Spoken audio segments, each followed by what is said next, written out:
What is up, party people, soldiers of fortune? Fantasy is life. You know it's a vibe. We're on YouTube Live. I got my man, my dude from the Warzone Sports Network, Tony Tucker, Project Drival, in the mother-loving house. What is good? I love that introduction. I am feeling great about that. I'm excited about this, right? I feel like it's going to be very cathartic. It's going to help me maybe get through my Monday a little bit better because just some real shit happened. Real fantasy And it did. And it got real sloppy. And speaking of sloppy, we've got some Sundays here. I got a little, I'll turn the cam down a little bit. It's not the prettiest thing to look at, but a little, chunky monkey, that funky monkey, whipped cream, and a little root beer. Gonna go root beer float without the cup in the bowl, baby. What you got there, Tone? We have Americone Dream with whipped cream on top and some sprinkles.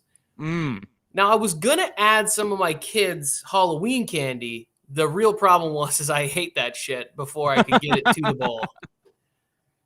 I love it. I respect it. And I love it. So, let's get into a little sloppy Sunday football. Oh, my goodness. I guess first on the docket has got to be, let's see. I mean, first and foremost, it was the Sunday of blowouts. It was the Sunday of retribution. It was the Sunday of fantasy death for so many people. It was like weeks 1 and 2 without the performances from Brandon Cook and Kareem Hunt and all those stars. It was like the little people that really made it run, and injuries just keep happening. Injury keeps happening. What's up, Jan? Super sloppy Sunday. Want to apologize in advance for all the questions. Never apologize. That's what you're here for, buddy. That's what we're here for, buddy. We are analysts for the people, of the people, because we are people. Beautiful. Beautiful. Well said. So I guess we'll move into the first game, and that will be the Titans and Saints. So I guess, there wasn't really one today because of just the lopsided score across the board. But I will designate this as the shot caller shootout. And for that reason, it was close towards the end. And it was a close finish. The Titans came out on top, the home team. They are 1 win away, people. 1 win away from your boy Ben Dunna's prediction of the Titans winning 7 straight and becoming atop the AFC. And they're 1 win away because they beat the Saints, because the Saints couldn't score a 2-point conversion. They're one win away because not because the Saints just couldn't score a 2-point conversion, because the Saints are on they're somewhere in between their second and third option at quarterback. It's like, deep down inside, Sean Payton wants to pull the trigger on Taysom Hill, but Trevor Siemian plays just good enough for him not to rationalize going to a full, spread option, sort of low-end generic Lamar Jackson style offense. He 100%. wants to do it, but he won't. And now that Alvin Kamara's gone, it makes it a little even tougher than that.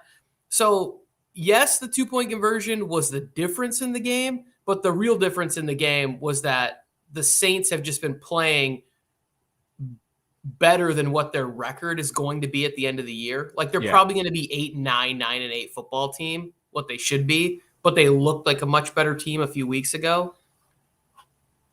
I agree. And I mean, if you look at it, it's life without Derrick Henry. And for the Titans, I mean, they didn't really have a crazy offensive day. It was very mediocre, except for this new guy, Marcus Johnson, who we'll probably be talking about on the Fantasy Football Junkyard come Tuesday, because he had 5 receptions for 100 yards, came out of nowhere. His long hair, his number 88, it just screams fantasy value. And so with Julio being down for at least 3 games, I mean, he's definitely higher up on that waiver wire rather than Nick Westbrook or Chester Rogers. And yeah, we have a AJ Brown sad face, crying face. Yeah, I feel your pain, buddy. I need George Kittle to get me 25 points to score 91 in full PPR. That's how bad. And you want to hear my team? Lamar Jackson, Hollywood Brown, DK Metcalf, Aaron Jones, Cordell Patterson, like all these people, they have 66 points combined right now. Oh, did I mention Mike Gesicki? I want to say this about the Johnson thing. Reminds me a little bit of Martavis Bryant from the Steelers a few years ago. The number, the hair, the style. But for the Titans, you kind of got to give it up to Vrabel because they keep figuring out how to keep it moving and winning and not giving up. When you get crushed by the Jets, what was that, week 3 or whatever? Like, you really got to look and say, like, oh, we're better than this, right? Yeah. No, I don't know if they thought they were that good, but it's very impressive what Vrabel's done. Jan, I was disappointed by both Eckler and Najee, who I both have on my roster. Next week, I'm going to see the game between the two. What should I expect from the two of them going forward? Man, I mean, Austin Eckler has had like 2 good games this year. And like everyone's touting him, like all the mainstream analysts are touting him as like, top 3, top 4 running backs in PPR formats. But I mean, I don't see it. And honestly, the rankings are so askew this year. There's so many injuries. People are dropping like flies. The waiver wire is crazy as ever. I mean, fantasy football never stops, no matter if it's Tuesday, Wednesday, Friday, Saturday. It's been crazy so far. So going forward, expect Najee to keep on his workhorse load. If Ben misses the next game, which I doubt because they're speeding up everything with COVID protocols, I think Najee keeps mainstaying as the top 5 as the season goes forward. Eckler, I think the Chargers are going to come back with a vengeance next game and really throw it down. All right, well, I want to say this. I think that Eckler's been what you drafted him at, right? So the end of the first round, whatever. And I think Najee's kind of outperformed that. And so if you got used to him being the number 1 scoring back in fantasy every week, maybe that's you for the unrealistic expectations. But Austin Eckler, he's been pretty good. He scored a touchdown today. It wasn't great. I watched that entire game. Being a Chargers fan, it's the reason why I'm in a shitty mood right now. You can't be that inconsistent with your offense, and then you can't have Mike Williams dropping a fucking football on the 3-yard line to score. What an asshole. Yeah. You gotta trust the process, baby. You gotta trust the process. Hang on to the ball, Mike. Speaking of hanging on to the ball, the reason this next game ended in a tie is because Pat Freiermuth couldn't. And the Detroit Lions and the Pittsburgh Steelers, 16-16. Detroit was like, well, we may go winless this year, but we're not going 0-17 in an expansion year. So they thought they'd get a tie. And, man, they could have won it in overtime. Oh, I feel for my man Dan Campbell out in Lions territory. But, about 200 yards on the ground, over 200 yards on the ground. 2 touchdowns from the combination of DeAndre Swift, Godwin Igwebuike. I definitely butchered that name. My bad, dude. Jamar Jefferson and Jason Kabinda. They just had the whole peanut gallery in there today with 1 carry for 2 yards. And Amon-Ra St. Brown had 10 points in full PPR. Wow, actually did something for a change. That's crazy. But we had another tight end dud in TJ Hawkinson. 0 receptions, 0 yards. That is not the vibe, people. That is not the vibe. This game is such a shit show. Ben gets COVID like middle of the night on Saturday or whatever it is. And it's like, hey, Mason, you're going in the game. Mason Rudolph should not be in the NFL. I also am so curious as to why have they had Dwayne Haskins on the roster and presumably been grooming him for something? Like, this is the perfect opportunity to have Mason Rudolph continue to be the backup and see what you have with Dwayne Haskins. Mhm. We already know that Mason Rudolph gets benched for Duck Hodges. He's not at any point going to be the future of your franchise there. I'll say this as a Chargers fan, I was happy to see the Pittsburgh Steelers get gashed in the run game because that is good news for Austin Eckler and Roundtree and stuff. But if you were the Detroit Lions in this situation, you have a kicker out there who looks like he just got finished in the adult film industry with a fake last name. I was looking at this guy. I was like, bro, Santoso? Like, that's not even a real name. I've never heard of a Santoso. Misses the game-winning kick. He could have been a legend for life to make that for kick. life, for absolute life. The bright spots, I mean, Najee did have over 100 yards rushing again. He had 16.8 points in full PPR, or actually, no, 17.3. Deontay Johnson, 7 receptions for 83 yards, so 15.3 from a wide receiver 2, wide receiver 3, depending on how stacked you went. It's not too bad, not too bad. Obviously, you'd hope for a touchdown there, but James Washington, he played got nice. Yeah, I in mean, the fill and roll. yeah, he had like 2 receptions for a touchdown. I mean, with Mason Rudolph, like hopefully, all I'm saying is if Claypool's gone and Ben's in there, maybe I'm not starting him. No. I'm just saying possibly. Next, let's move on to my favorite game of the week, the best game of the week, and the worst game of the week.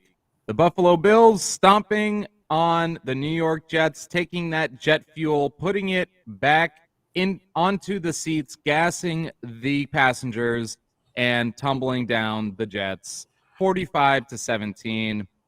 Josh Allen, 366 yards in the air, 2 touchdowns. Did throw an interception, so that looks good for Jets defense. 3 touchdowns on the ground. It was a hat trick for that backfield that just keeps on getting crazier. Actually, 4. Throw in Isaiah McKenzie in there, too. 4 touchdowns on the ground. That's New York Jets run defense. Stephon Diggs, 8 receptions, 162 yards, 1 touchdown. Finally, the game everyone's been waiting for if you drafted him in the second round. And It was quite nice to see Stephon Diggs come back to life, right? It's you watch the game and you're like, oh man, the Buffalo Bills, they did it. This is the team that's going to the Super Bowl, except it was against the New York Jets. So it's almost like it doesn't count, people. This week we're going to hear all of our favorite TV shows are going to be like the Buffalo Bills found their stride. They're back at it again. They're back at what? Beating a bunch of people who are 2 or 3 years away from really making noise in the NFL. Like, the Jets are a really young team with backups and backups playing. So you beat this team the way you should have, and you get congratulations for that. But now you have to go and do the same thing with teams that can actually throw punches too when you throw punches. Yeah, not only are they down linebackers, safeties. I mean, I think Mike White is their best option at quarterback right now. But they're down wide receivers because Corey Davis should be traded, like right now, or just dropped onto the waivers because he just drops passes like it's his job.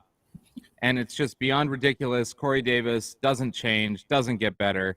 He doesn't need to be drafted next year. Might as well just punt him to like the CFL or something, because he does not. And Corey Davis, I hope you're watching this too, because if you don't catch the ball, you're not going to do well. And if you don't do well, you're not going to get paid. And the Jets will drop you like flies. All of New York City will too. They probably already have, because you can't catch the ball and it gets intercepted every time you can't catch it. That's my rant for you, Corey Davis.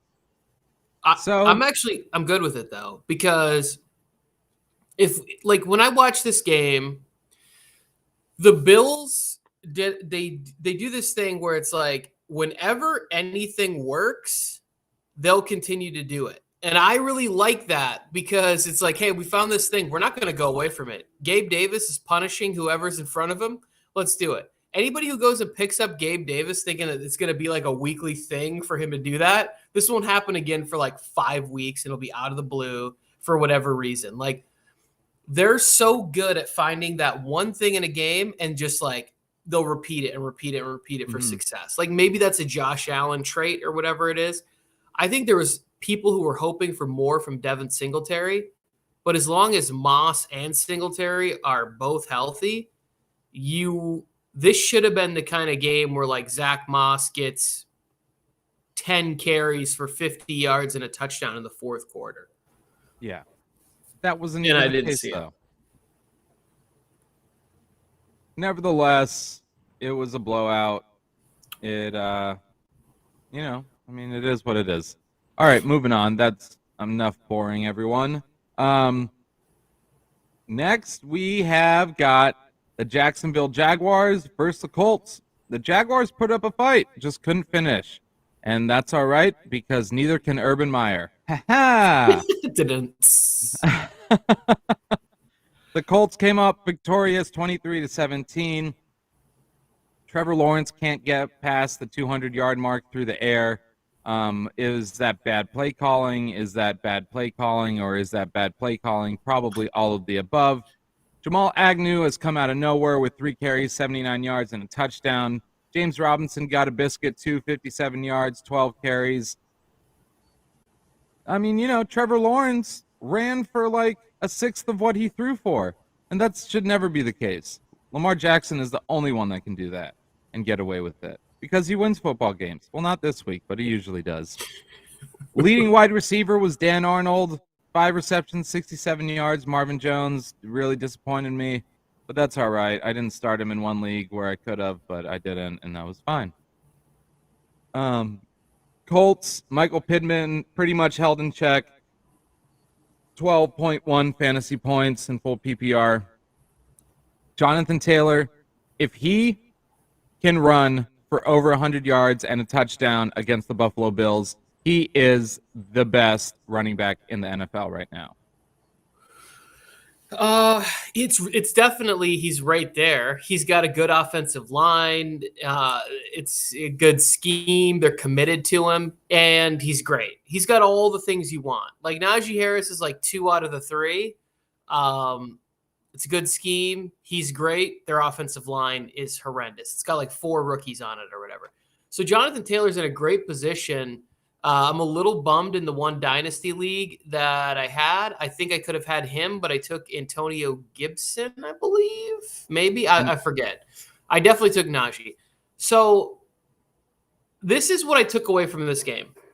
The Jaguars they can be competitive. And even though they were getting trounced at halftime, they came out and they were like, hey, we'll make a couple adjustments. This might work. We'll get James Robinson. At halftime, James Robinson had like 0.9 fantasy points or whatever. It was like really bad for a minute. And they came out and they committed to him. So it was definitely nice to see an adjustment made and to see them fighting. It was like 20-17 at some point late in the fourth quarter. Decent game. Yeah. It was. It wasn't back and forth, but the Jaguars almost came back. Speaking of almost coming back, the Buccaneers didn't. And they got upset by the Washington football team, who is trash, and they lost to a Chase Young-less football team. And so, by the way, in the past 4 days, I have lost, other than the Jets players, my 2 favorite players to ACL injuries. Chase Young, and you guessed it, Mr. Bobby Trees. So I'm hurting a little bit over here, and the Jets lost to the Bills, so it's not that great. And losing to fantasy football state of mind, that's not fun either in the live Las Vegas league. And Patrick Mahomes is just teasing me with his 40-point performance and being like, ho, we're up by 7. You still got Eli Mitchell and Deebo Samuel to play tomorrow. Ho, you're probably gonna lose still. Wait, hang on, slow down. You played Patrick Mahomes and you're gonna win? No, I'm going to lose because he's down by 7, and he still has Elijah Mitchell and Deebo Samuel. Deebo, yes. Yeah, you're gonna lose. Yeah. I thought you were saying that you played Patrick and you were gonna survive to talk about it because Oh no. that would be you would have had to have a really great week. And I know on that team you have mentioned that you have Robert Woods, which that probably is not a hole that you can just fill out of nowhere. Yeah, I mean, I filled it with Deontay Harris, who did get me about 10 points in half PPR, so that's okay. But I needed a touchdown. I needed a lot of things, and I needed Austin Eckler to do something. I mean, he got like 11 points. Yeah, what you wanted, you definitely wanted more. I wanted more from Austin Eckler in the league I have him in. The craziest thing about this game is it's the reason why the Washington football team can't have nice things. Like, all you're doing is fucking up your draft position. Yeah. What are you doing? Lay down but Taylor Heinicke fights, and he's a good backup quarterback. Like, he's not good. He shouldn't be anybody's long-term starter. I love Taylor Heinicke. I've tried to defend him and say he should be a starter in this league. I don't think he should be a starter in the league. And so now all he's going to do is get the Washington football team to about 7 wins this year and have them drafting in the 16 spot and ending up with a nice linebacker from Penn State or whatever. Like, that's all that's going to happen. I mean, Micah Parsons has been pretty good this year for the Cowboys. The Washington football team needs a quarterback. They've not had a quarterback since Joe Theismann, and he wasn't even that good. Oh, man. Hey, what about Robert Griffin III before he hurt himself?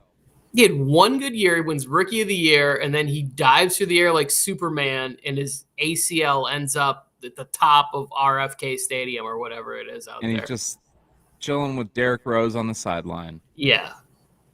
But another bright spot from this game, Antonio Gibson got the workhorse value, 24 carries, 64 yards, 2 touchdowns, a touchdown to seal the game.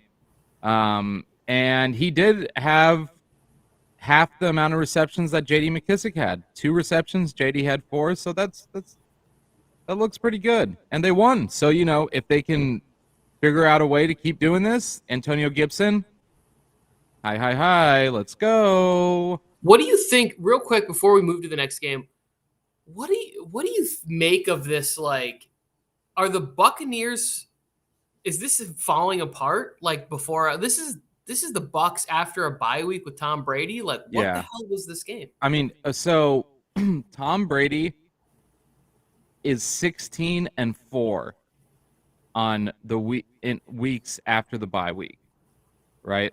Yeah. So I really think he's missing Antonio Brown a lot and Rob Gronkowski.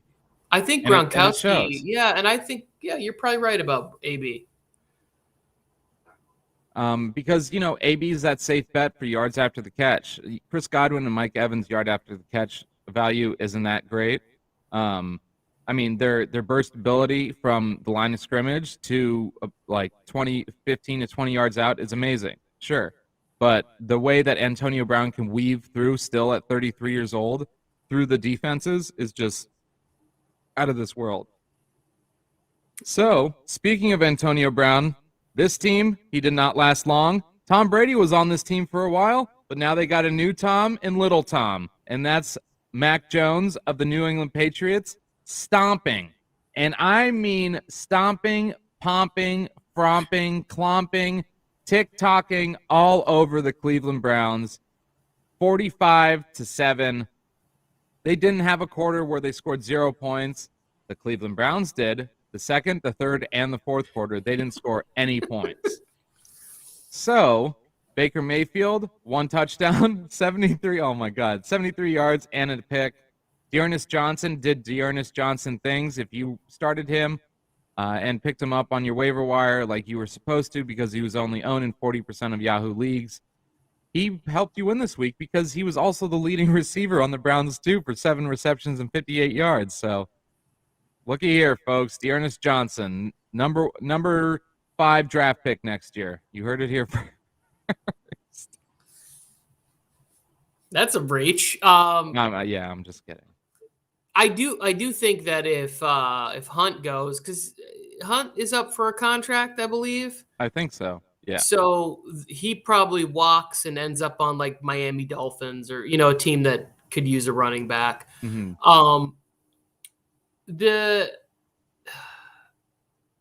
Here's the thing about this game.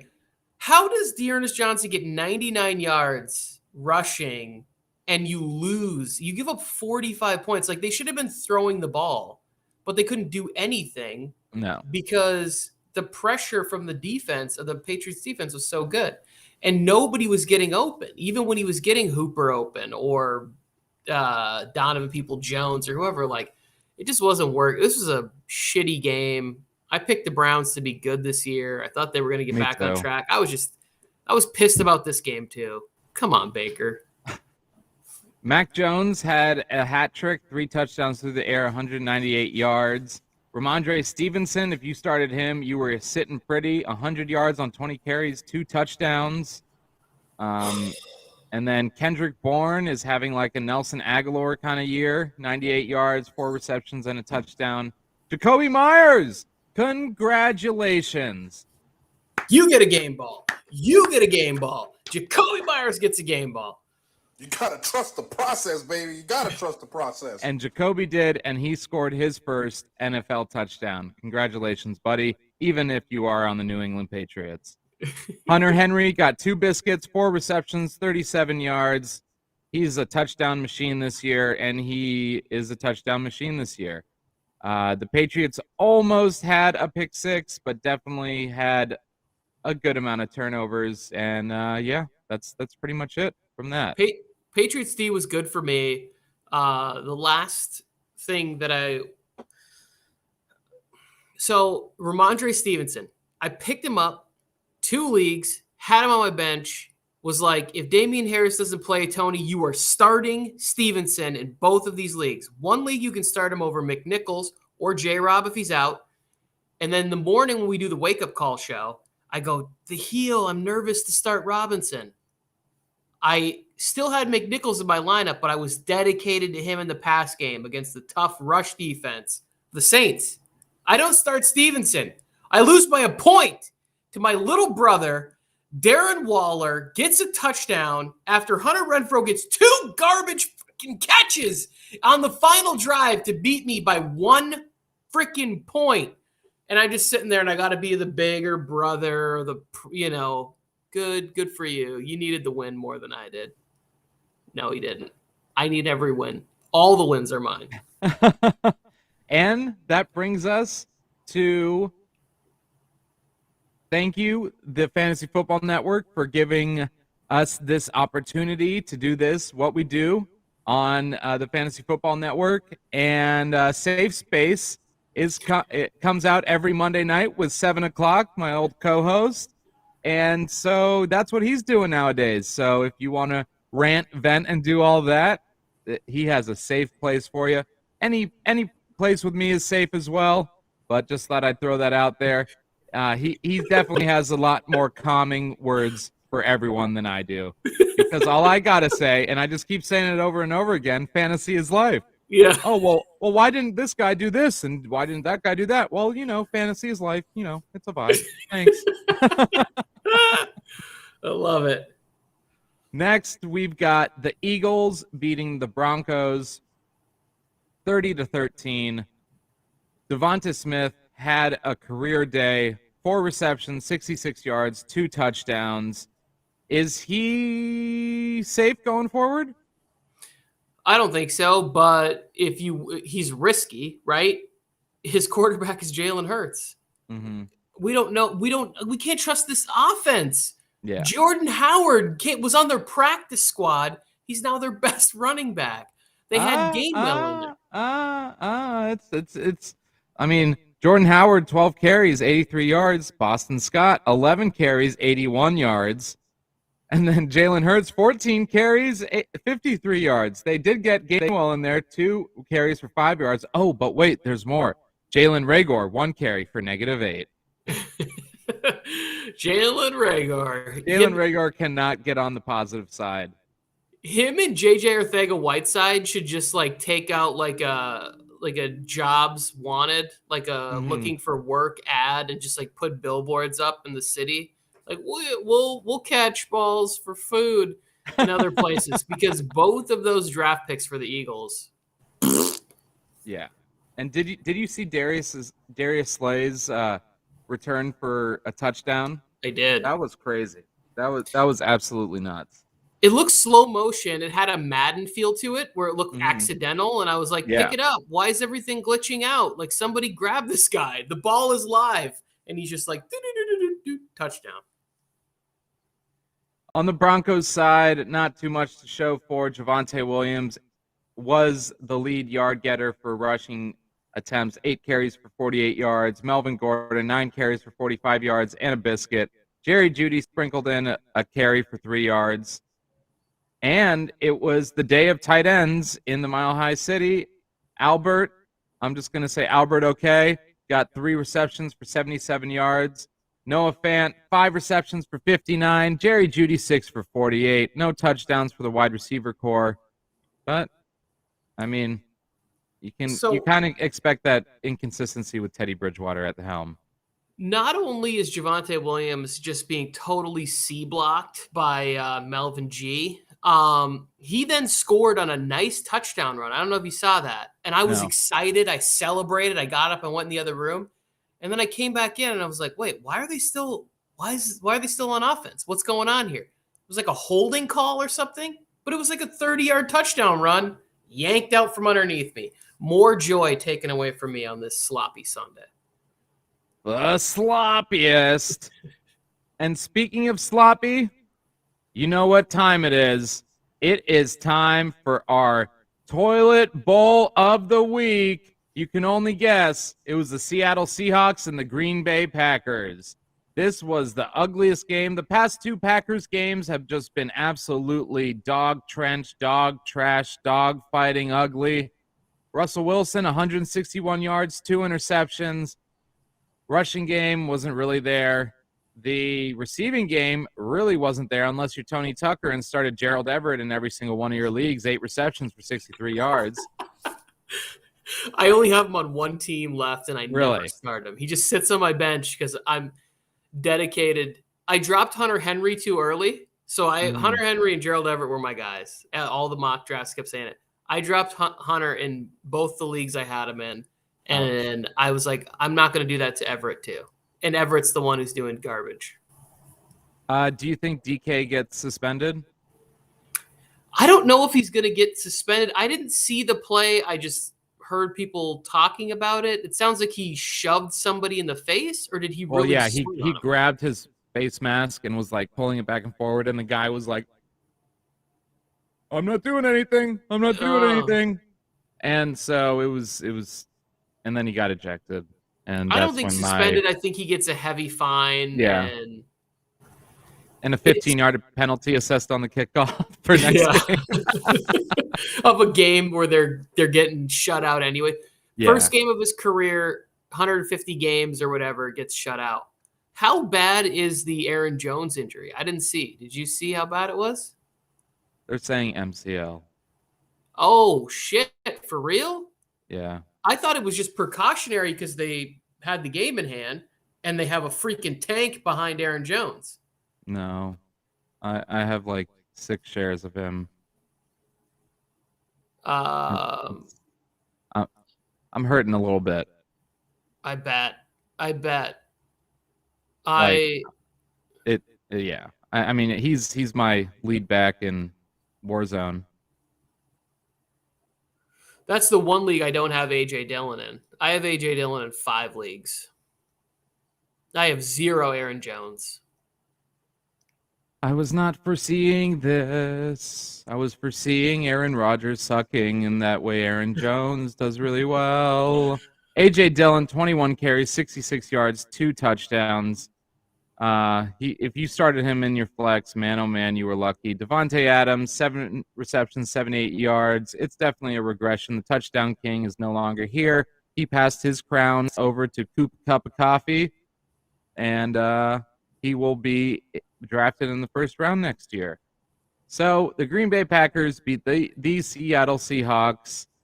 bumped them down from 12 to 10 men on the field.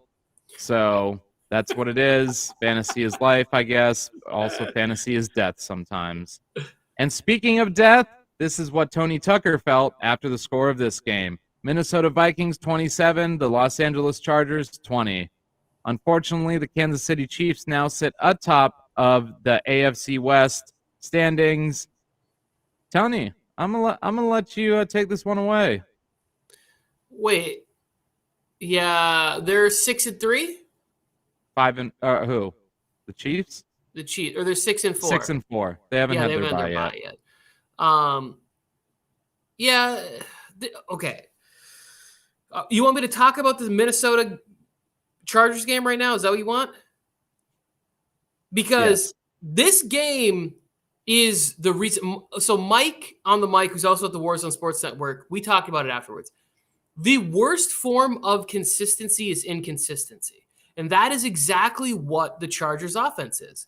For whatever reason, they don't trust one half of the line. And if you can put somebody like Everson Griffin over there, they start doing all this like weird check down, quick plays. Not to mention, they have to lead the league in drops. I'm not a big stat person. I don't know this, but I bet if you Googled like team drop passes, the Chargers have to be up there. Mike Williams dropped what could have been a touchdown this week. Keenan dropped another pass this week. Eckler dropped a few more passes. Mike Williams dropped a few passes. Like, you cannot be this inconsistent in the game. Herbert was off. He was like doing some weird stuff where he wasn't throwing the ball that well. They finally were able to have a little bit of success slowing down the run. And they still lose the game. That's the worst part of their defense. They don't blitz on fourth down. Justin Jefferson is out there floating, catching everything like he's freaking Odell Beckham Jr. on us on 3rd and 20. I can't take it. I can't listen to people be like, this is Chargers are so good. I'm like, no, you got to watch the game. They're good, and they're really bad at the same time. Yeah, I agree. You hit it right on you hit the nail on the head. So that brings us to Jan's question: Eckler a sell or hold?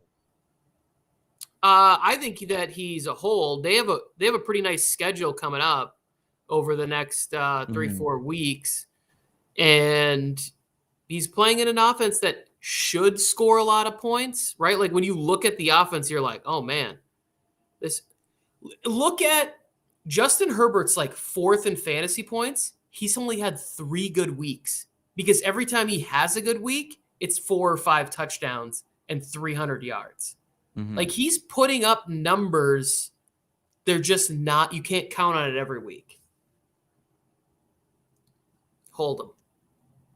Hold. What would you expect to get for Eckler, Ben? Like if you were going to trade him, what would you be trying to get for Austin Eckler? I mean, I would be trying to get like a Justin Jefferson or a Diggs or something like that. Yeah. I mean, but at the same time, you'd have to hope that they are trying to sell them high because they've had great weeks and they'll probably be wanting a lot. So it'd be tough. It would have to be like a Leonard Fournette and a Justin Jefferson because I mean you can't let go of Eckler that easily. Jan says after watching the game, I just noticed that Herbert just doesn't seem like used to him. This doesn't. Oh, like to use him as the PPR back he is. No. I mean, they're still gaining some. They're still trying to like throw down some chemistry because all those Austin Eckler crazy years were with Phillip Rivers. So with a new guy on the helm, and Austin Eckler was hurt most of last year, so they didn't really have a rapport that Phillip Rivers and Eckler did from when Eckler took over because of Melvin Gordon's inconsistency being healthy. Well, also, so this is Joe Lombardi came from the Saints, and he made in the offseason while we were so excited is he said that Kamara or his Eckler was going to be his Kamara on this offense. Kamara on that offense was getting 85 catches a year. Eckler's not going to touch that this year. No. Not unless they start targeting him like crazy.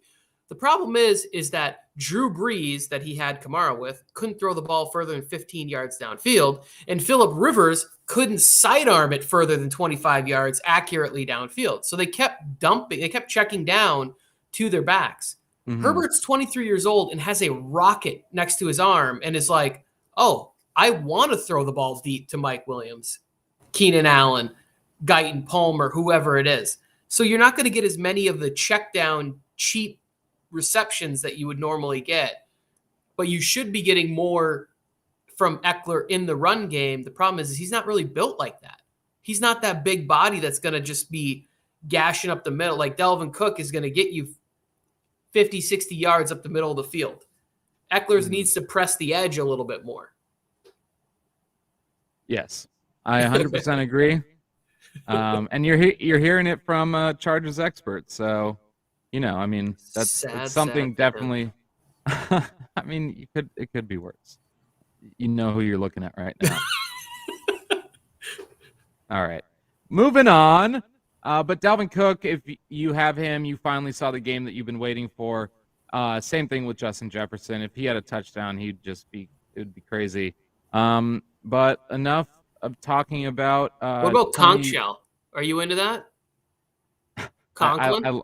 I like that name, but I mean, yeah, he had 2 touchdowns, 3 receptions. Yeah, I agree. Whatever. Next,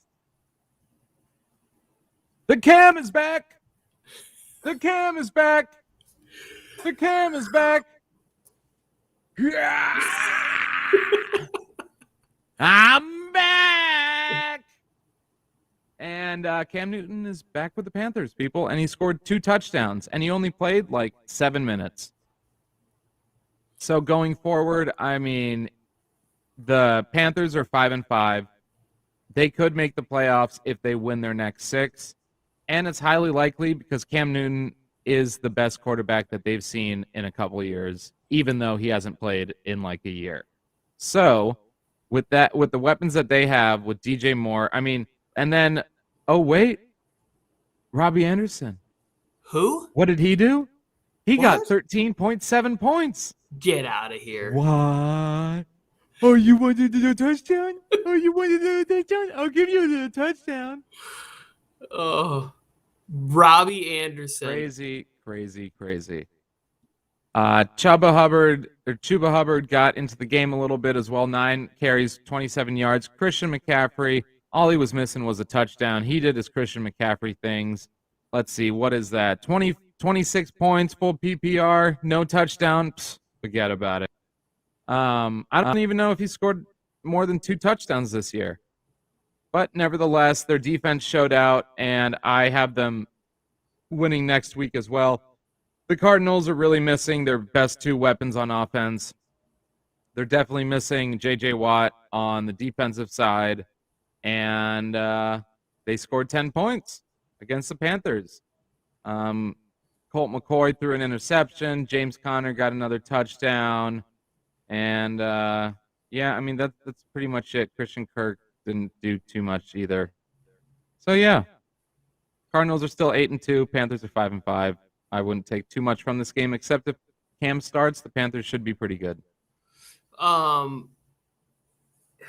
This is a complicated game to grade. It's fun that Cam is back and everything. Let's talk fantasy question I got for you real quick. And I don't have this as a scenario, but if you have CMC, he went to the medical tent again for some sort of leg cramp, maybe tightness. Are you trying to capitalize on him putting up some fantasy numbers and saying like, hey, maybe trying to get like Deontay Johnson and AJ Dillon or something, you know what I'm like for CMC? Would you look for a 2-for-1 deal if you have CMC? He's back. You don't want that headache anymore. How do you feel about that? I mean, it's a migraine that you can only take certain medication to kind of hinder for a little while, and it always comes back. That's how I feel like CMC is. And then when you do take that medication, you feel great, and he does great. But that medication wears off very quickly. And so you may want to look at trying to trade him on name value for I wouldn't go as far as A.J. Dillon or Deontay Johnson, but I would try to get someone in the higher tier. depending on how deep your running back room is, and especially if you have Chuba Hubbard, then you can definitely trade him for really whatever you want at that point. Because if he does go down, you should be sitting pretty, or you will be sitting pretty. Even though Chuba Hubbard is pretty fresh still, it's definitely something to think about. Last game of Sunday night, Chiefs versus Raiders. Raiders defense hasn't looked that bad this year until tonight. Patrick Mahomes told people, "Why you fronting on your boy?" 35 for 50 on completions, 406 yards, 5 touchdowns. He had a game. Darrell Williams had a game as well. Over 100 yards receiving, a touchdown. Travis Kelce did Travis Kelce things. Tyreek Hill was cheetahing all over that field, just mowing those Lions down, but they were playing the Raiders. They couldn't catch the Chiefs. And let's see. Hunter Renfrow had a touchdown. Bryan Edwards had a touchdown. We all know who didn't have a touchdown. And Deshaun Jackson fumbled with no one in front of him. I'm just going to keep running. Oh, wait, no, I'm going to stop. He tends to be a little loose with the football sometimes. This game is, everybody's going to say that the Chiefs are back to. You're playing a Raiders team that is a little bit in chaos and disarray, and they're trying to galvanize. It's tough to do that. They got a lot going on in that organization right now. It's understandable. Fight. I will fight. I will fight both of these teams. Mahomes was still reckless. If you go back and watch it, the Raiders should have had 3 interceptions in this game, and this is a very different game if that happens. Now, Mahomes was happy and beat his chest. We knew we were capable of. We need to stack wins. Okay, I get it. Great haircut. I love you, man. You're good. But I don't think it's all gravy like this game suggests that it is, because I still think this defense is kind of weak. If you think Melvin Ingram is the answer, I don't think it's not it. Maybe it's right. Maybe I'm just being a hater because I'm a Chargers fan and I wanted both of these teams to lose, even though only one could lose. But I don't think it's fixed. You know what is fixed? Robert Woods going down right when OBJ gets to the Rams. And that's who we're going to talk about. Los Angeles Rams visiting the San Francisco 49ers in Santa Clara. Historically, in the past couple years, the Rams have been swept by the 49ers. We could see it again tomorrow. I'm not too sure. They did have a mix-up on offense. The chemistry is not going to be there because Robert Woods, even though fantasy value was down, he was still wide receiver 12 in PPR formats, if you believe that. And so with that, OBJ coming into a new system, over into a young coach that he's only 2 years younger than. I'm exaggerating a little bit, but OBJ is getting old. He's probably not going to catch the ball. And then the next thing you know, Sean McVay ends up on FBI's most wanted list because that's because of a video that OBJ's dad made for whomever. For Matt Stafford? Yeah. And Sean McVay. I love you know that I also love Robert Woods. And the injury did, hurt one of my teams. Real quick, Kupp and Jefferson play on the same side, right? So it was Woods on one side and Kupp and Jefferson were on the other, and they ran that little stack. And that's why Jefferson was having such a good year. He was always the second option, and the offense is running towards Cooper's side so much, right? So I think that Jefferson still has good value. It'd be interesting to see how much they double Cooper Kupp tomorrow. Like how much are they going to say, oh, we're going to let Van Jefferson beat you and see if OBJ can figure out the offense in 72 hours. Maybe it's a big Higbee game. Maybe it's a big Darrell Henderson game. It's going to be interesting to see how they work everything out. But I agree, it's a conspiracy with me too. Yeah, for sure. And OBJ's dad, he's just telling OBJ, you got to trust the process, baby. You got to trust the process. You got to trust the process. And trusting the process is tuning in every single Sunday for Sloppy Sundays rotating guest. This time it is my man, Tony Tucker of the Warzone Sports Network. Peep us on Tuesdays, Fantasy Football Junkyard. We'll give it to you straight. We'll give it to you all the ways. And because fantasy is life, all the waiver wires. Thanks so much for being on tonight, Tony. Check out Warzone Sports Network. They are analysts for the people because they are people and they're fans. It's something like that, right? I could have said it better myself. Thank you so much, Ben. I had a great time. Well, remember one thing, people, and everything will be all right, even if in your real life, because all it is fantasy is life. Peace and love, y'all, and we'll catch you next Sunday and getting even sloppier.